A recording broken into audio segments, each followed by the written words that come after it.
nagsimula ang sakit ko noong January 2009. Isang gabi, biglang sumakit ang aking tiyan. Napakasakit. Hindi ako makagalaw, hindi ako lakad, hindi ako makakain, hindi ako makainom.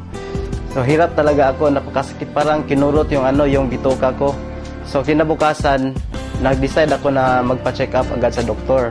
So pagdating ko sa doktor, sabi niya sa akin, kailangan ko raw na mag-ultrasound. So binigyan niya lang ako ng pain reliever. Kaso lalong sumakit, lalong sumakit yung tiyan ko. So kinabukasan, nagpa-ultrasound ako kaagad. So ang resulta lumabas na mayroon pala akong 1.6 cm na kidney stone. Pagkatapos noon,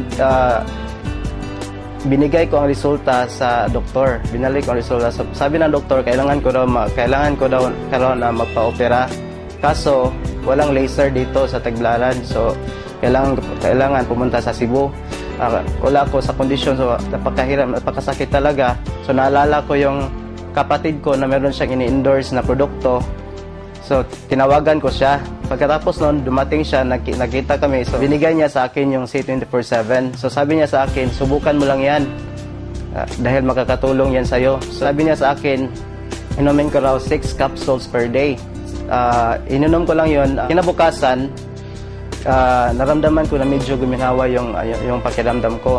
So makakain ako, makagalaw na ako. So pinagpatuloy ko lang yung pag-inom hanggang sa dumating ang 5 araw. So after 5 days, napansin ko na wala na talaga akong nararamdaman. So nag-decide ako na magpa-ultrasound ulit.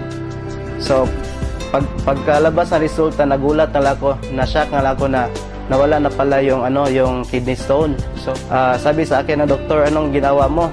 No, sinabi ko sa kanya na C24/7 lang to. Pagkatapos nung umuwi na ako sa amin, napakasaya ko. Na-save ko yung pera ko para opera. So hindi na ako na-operahan.